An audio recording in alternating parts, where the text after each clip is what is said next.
Chapter 11 of Dynamic Thought, or the Law of Vibrant Energy, by William Walter Atkinson.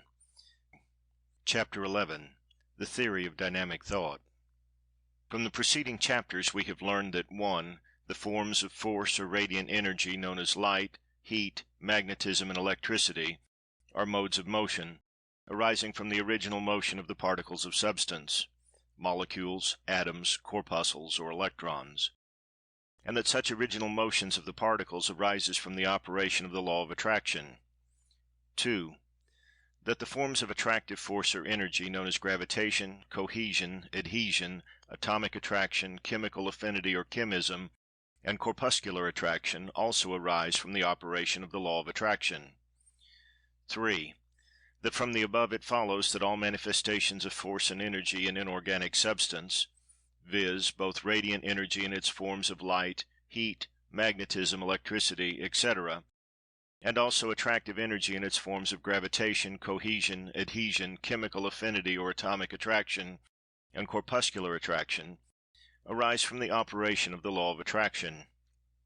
It will be well to remember that the fact that some of the above forms of radiant force or energy, such as heat, light, magnetism, and electricity, may arise from motion transmitted from other substance, does not alter the matter.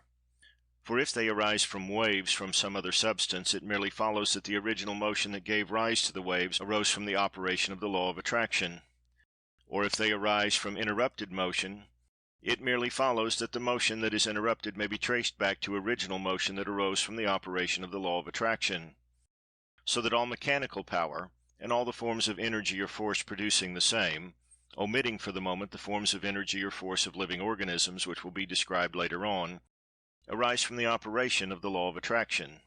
Now for the next step. We have seen that the operation of the law of attraction results from vital mental action on the part of the life and mind principle inherent in the nature of the particles of substance.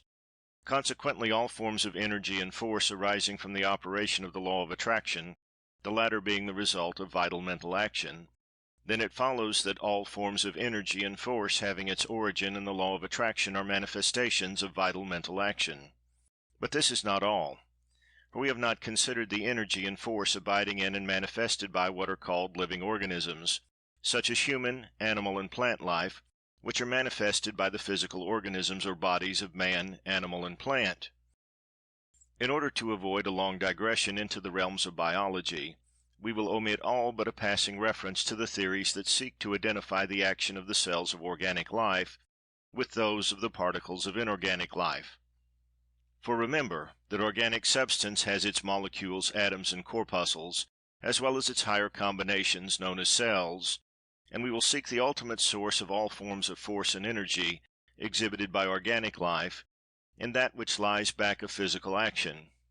We need no argument here, for all will readily recognize that behind the physical action of man, animal, and plant lies life and mind, and that therefore all force and energy arising from such action must be manifestations of vital mental action.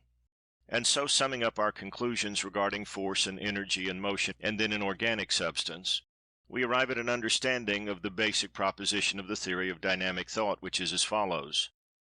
Basic proposition: that all forms and exhibition of force, energy, motion, and power are manifestations of vital mental action, and that consequently at the last there is no force but vital mental force, no energy but vital mental energy, no motion but vital mental motion, no power but vital mental power. It is possible that the average reader will fail to recognize the tremendous importance of the above proposition.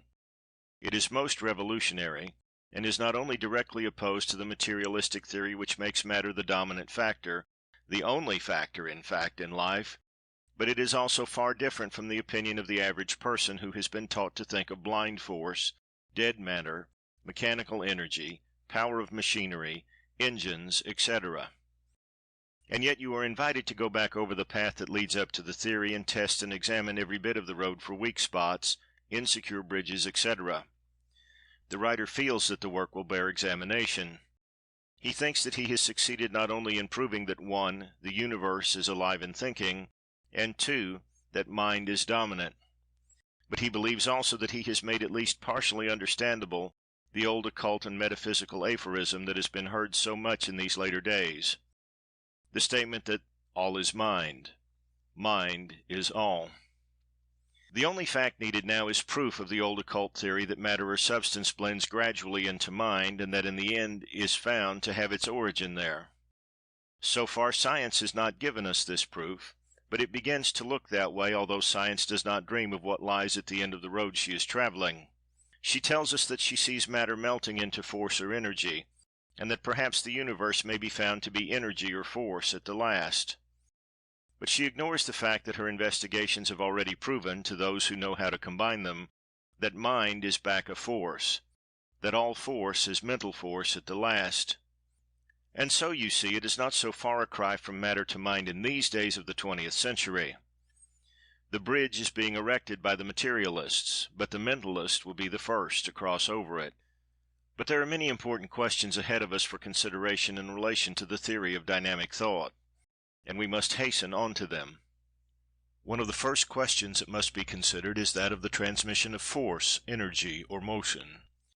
Science has told us that light travels and is contagious, that heat travels and is contagious, that electricity travels and is contagious, that magnetism travels and is contagious, but it has failed to find evidences of cohesive force or adhesive force, or the force of gravitation, or the force of chemical affinity, or the force of corpuscular affinity being contagious.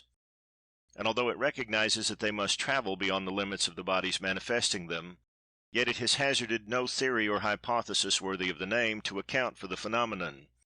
It informs us that light, heat, magnetism, and electricity travel via waves of the ether at the rate of 184,000 miles per second, and that when they reach their destination the ether waves set up similar vibrations in the substance with which they come in contact.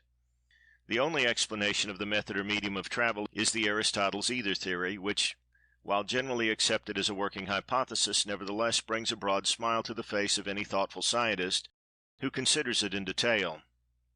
As for the medium of the transmission of gravitation, cohesion, chemical affinity, and molecular affinity, science is mute. All that she says is that gravitation is believed to travel instantaneously over distances that it takes light traveling at the rate of 184,000 miles per second over 2,000 years to travel. Verily, gravitation defies scientific theories and estimates and laughs at the ether. Let us see if the dynamic thought theory throws any light on the subject. The first step in the solution of the problem of the transferring and communication of energy is the remembrance of the fact that the energy is purely mental, be it gravitation, affinity, or attraction on the one hand, or light, heat, magnetism, or electricity on the other. It is all mental force. Attraction in all of its forms has been recognized as mental action, and the vibrations that cause light, heat, magnetism, and electricity have been seen to result from the law of attraction, and therefore are mental. This being the case, would it not be wise for us to look for a solution of the transmission of force and energy in the region from which it originated, the mental region? Does not this seem reasonable? Should not the explanation for mental effects be sought in a mental cause? And should not the medium between mind and mind be looked for in the mental region? Taking the liberty of peeping into some of the succeeding chapters of this book, getting a little ahead of the story, as it were, let us consider the operation of mind in the higher forms of life. Without argument or proof at this point, let us remember the well-founded statements of fact, and the old occult teachings as well, that the mind is not confined to the limits of the body, but extends as an aura for some distance beyond its physical form. Let us also remember that the phenomena grouped together under the general subject of thought transference, thought transmission, telepathy, or the best term of all, telesthesia, meaning literally far-off sensation. The writer imagines that he hears the yell of derision go up at this point from the materialistic personage or the man on the street who has been induced to read this book by some well-meaning friend. Thought transference, fiddlesticks, we may hear him cry in imagination. But let this reader remember, fiddlesticks or no fiddlesticks, that thought transmission is a proven fact, and that thousands of people know it to be so absolutely from their own experience. It is too late in the day for sneers at the mention of the term. Well then, since force is mental, and we are looking for a mental explanation for the phenomenon of transmission of force, does it not seem natural to consider thought transmission in that connection?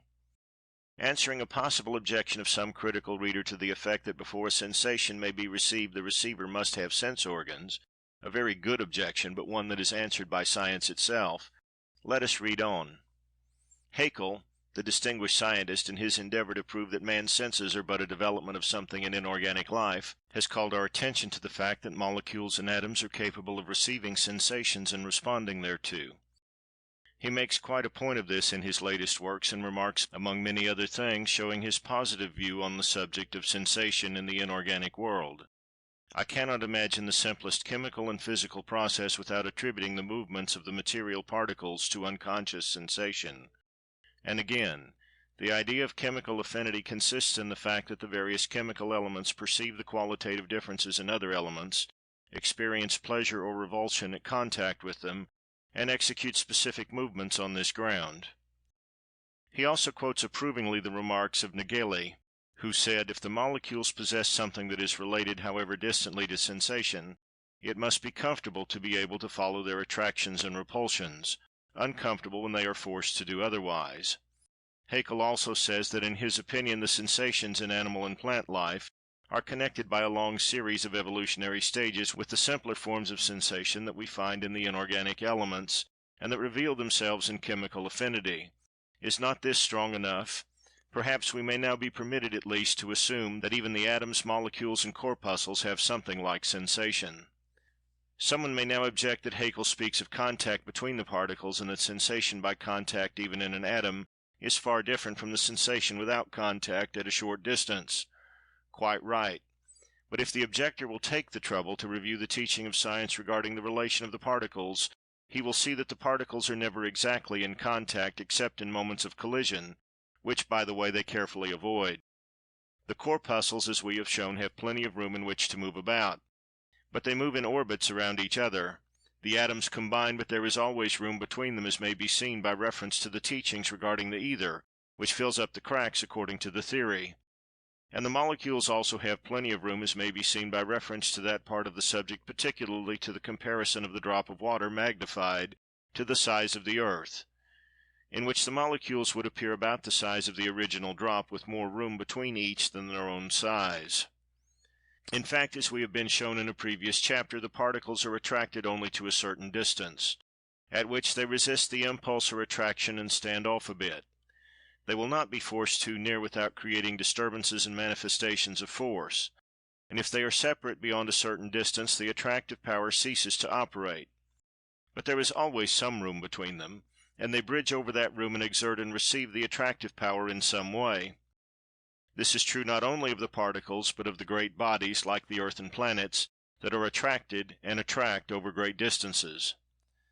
Now for the question: how do they exert sense and attractive power over the great comparative distance, great comparatively as well in atom as in planet and sun? Someone may answer the question closing the last paragraph with the word electricity. Very good. Electricity, like the ether, comes in quite handy when one is forced to explain something not known. Electricity, like the glacial period, Aristotle's ether, natural laws, and suggestion, is a most handy weapon of argument, and often acts as a preventive to further inquiry and investigation until some sufficiently irreverent of precedent arises to ask, but why and how, and starts the ball rolling again.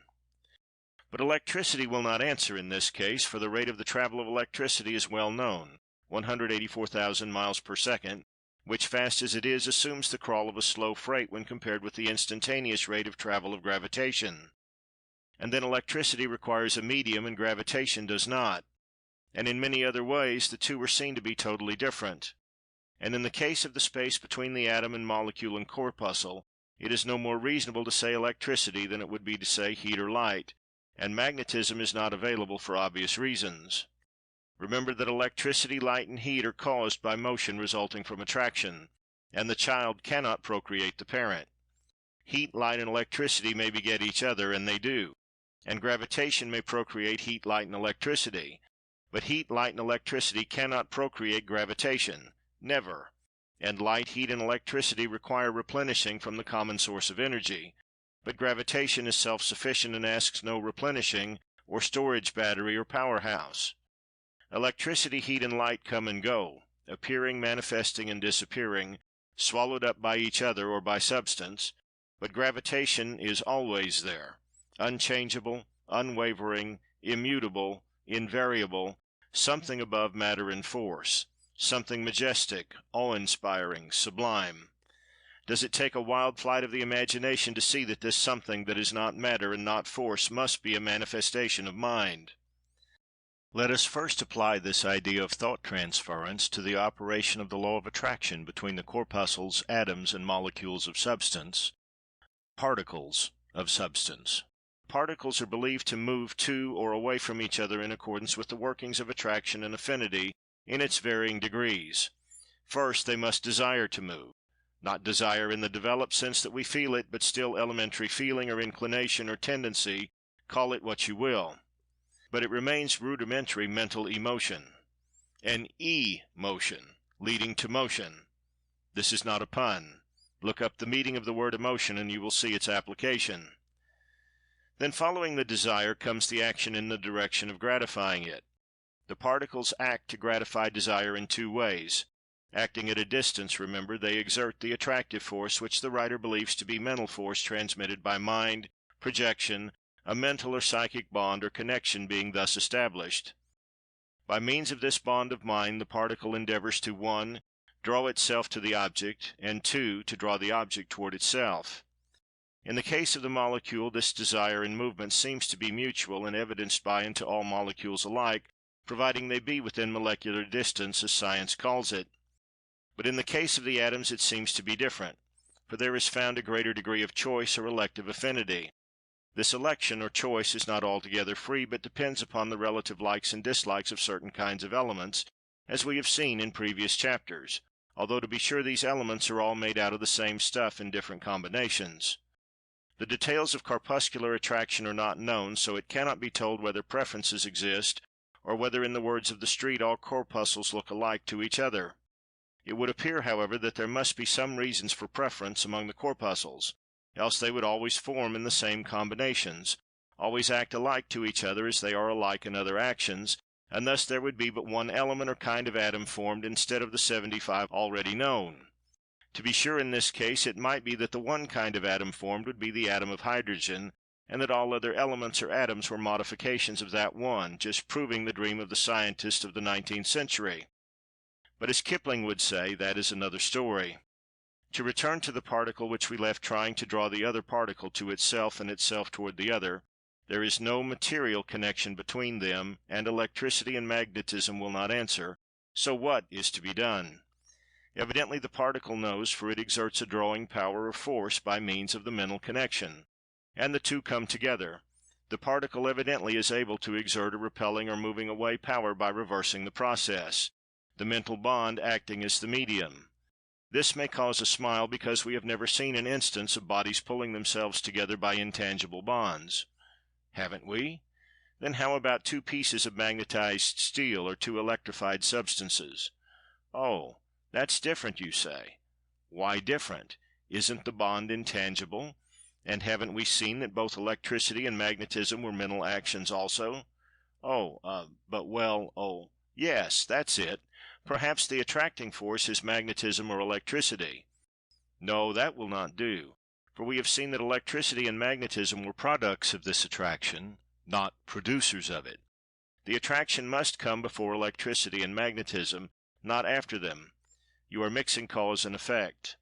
And even if you were right, and you cannot be, wouldn't the electrical or magnetic force be called into operation and directed by the mental action arising from the desire? You cannot get away from mental action when you study the law of attraction.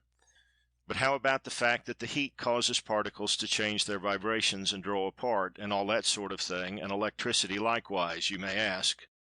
Surely this takes the matter away from mental action, doesn't it? Well, the writer thinks that the phenomenon referred to only helps prove his theory, and he will endeavor to so prove to you. The consideration of the facts related in this chapter leads us to a supplemental proposition to our basic proposition, which may be stated as follows. Supplemental Proposition 1. Not only is the law of attraction the manifestation of a mental process or vital mental action, but also the actual force or energy used in bringing the particles of substance in closer relation in accordance with that law is in its nature a vital mental force or energy, operating between bodies or particles of substance without a material medium. End of chapter 11. Recording by Philip Gould.